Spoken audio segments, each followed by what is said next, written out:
और कोई जुर्म नहीं है हमारा। सारे नबी का जिक्र करते हैं, इस्लाम के दावेदार बने हुए हैं। कई तो सिर्फ दावेदार नहीं, ठेकेदार भी हैं। क्या आज ठेकेदारों का जमाना तकाजा नहीं कर रहा, चौकीदारों का कर रहा है। बोलो बोलो बुलंद आवाज से, सारे बोलो। ठेकेदार बाद में बनो, दीन के चौकीदार पहले बनो। सारे बनो, सारे बोलो। दीन बचेगा नहीं, ठेकेदार किस चीज का हो? तेरा सरमाया ना बचे तो ठेकेदार किस चीज का कहलाए? पहले चौकीदारा करना सीख। और आज जमाना हमसे पहरेदार बनने का तकाजा कर रहा है। आलिम के इल्म का तकाजा भी यही है कि वो जमाने और हालात के तकाजों को मद्देनजर रखकर गुफ्तगू करे। खतीब की खिताबत का भी आज तकाजा यही है। लतीफे सुनाना हालात का तकाजा। सारे बोलो, सारे उन्वान सीरत नबी, अजमत सहाबा, दिफाए सहाबा और सुनाए लतीफे जा रहे। वजह क्या? हम नहीं सुना सकते क्या? हमें नहीं आते क्या? 10-15 मिनट गुजार के हम तकरीर खत्म नहीं कर सकते क्या? ये गले फाड़ फाड़ के हम दर्द दिल बयान करने की क्या जरूरत पेश आई? वजह क्या है? एयर कंडीशन कमरों के अंदर आराम करने को हमारा भी जी चाहता है, बच्चे हमारे भी हैं। और ये नहीं है कि आपको बच्चे या किसी को प्यारे हैं और हमारे दुश्मन हैं, हर एक को प्यारे होते हैं। लेकिन मैं समझता हूं कि आज हमारे बच्चे इतने मजलूम नहीं हैं जितने मेरी आका की जमात मजलूम हो गई। मेरे और तेरे बच्चों के ऊपर वो रकीक हमले नहीं हैं जो असहाब रसूल के ईमान पे हमले हैं। बच्चों की तरफ देखें या ईमान की तरफ देखें? कहां जाए? और फिर जिन्होंने सब कुछ लुटा के हम तक दीन पहुंचाया, उन्होंने भी तो बच्चों की परवाह नहीं की। आज असहाब रसूल के बच्चों से हमारे बच्चे ज्यादा मुअज़्ज़ज़ हो गए, हमारे इदारे ज्यादा मुक़द्दस हो गए। अफसोस होता है इन चीजों पे, अफसोस होता है। हर आलिम और हर खतीब ये दर्द लेकर मुआशरे के अंदर फैल जाए। क्या रुकावट है कि इनकलाब पैदा ना हो? 2-4 बंदे बोलते हैं, 400 टांगे खींचने वाले होते हैं। इनके साथ हमारा कोई तल्लक नहीं है। मैंने कहा तू सच कह रहा है।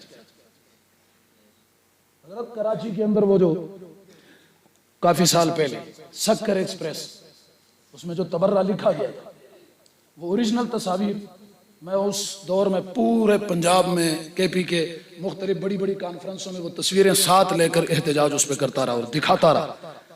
उसमें सैयद आयशा सिद्दीक़ा रज़ी अल्लाह तआला अन्हा के बारे में जो अल्फाज लिखे गए, 15 साल से ज्यादा का वक्त गुजर रहा है। रब्बे मोहम्मद की कसम वो तस्वीरें आज तक मेरे पास पड़ी हुई है। 1 या 2 जुमले मैंने देखते ही दिमाग में ऑफ हो गया। आज तक दोबारा मैं उसको उठाने की हिम्मत नहीं कर सका कि कायनात के अंदर किसी कंजरी के बारे में भी ये अल्फाज किसी ने आज तक तहरीर न किए हो जो उम्मुल मोमिनीन के लिए लिखे गए।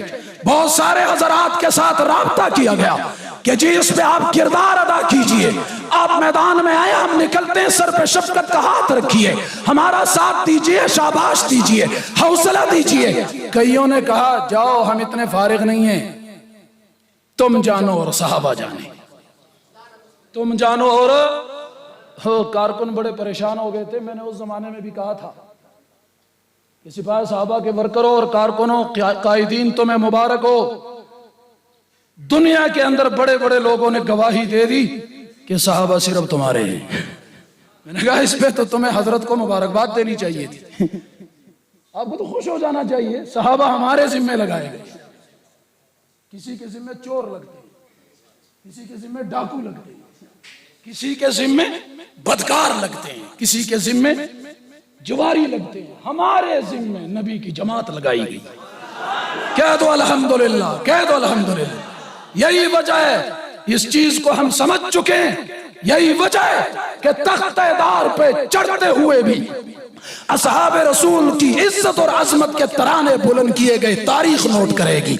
हमें तख्तेदार पर भी चढ़ाया गया तो हम तख्तेदार पर भी सहाबा का फिर जारी रखेंगे, क्योंकि हमारे नाम आमाल में शायद इससे बड़ी नेकी और कोई नहीं है कि हम सहाबा के दरवाजों के गुलाम हैं। हम उस दरवाजे के चौकीदार हैं जो नबी के दरवाजे के चौकीदार थे। हम उनके पहरेदार हैं जो आका के जाननिसार थे। हम उनके दरवाजों के जाननिसार हैं। इससे बड़ी शहादत हमारे नाम आमाल में और कोई नहीं। इस पे खुश हो नाराज हो? जो खुश है वो दोनों हाथ खड़े करें। खुश हो इस बात पे कयामत के दिन। और देखो जमाना फितने का है, जमाना बेवफाई का है। अगर आज 15वीं सदी में हम इतने गुनाहगार लोग होकर इतनी वफा सहाबा से कर रहे हैं, तो सहाबा तो वफाओं के पहाड़ थे। वो बेवफाई करेंगे क्या? वो कयामत के दिन हमें लावारिस छोड़ेंगे क्या? यही एक लालच है जिसमें हम कटते जा रहे हैं, हम मरते जा रहे हैं। शाह साहब, हालात आते हैं, आ जाए, इससे भी सख्त आ जाए। अब आजकल मैं तसल्ली देता हूँ, खासकर पंजाब के अंदर बहुत हजरात मायूस अजीब गुफ्तगू करते हैं तन्हाई में बैठ के, उनको तसल्ली। फिर मजमे में ये बात जरूरी है, जमात के जिम्मेदार हैं तो कारकुन को मायूसी से निकालना जिम्मेदार के जिम्मे लगता है। कहते हैं जी फलां फलां वजीर बन गया, वो फलां यूं बन गया, फलां इदारे में ये हो गया, ये फिर तैयारियां हो रही हैं। मैंने कहा इससे भी बड़ी तैयारी हो जाए।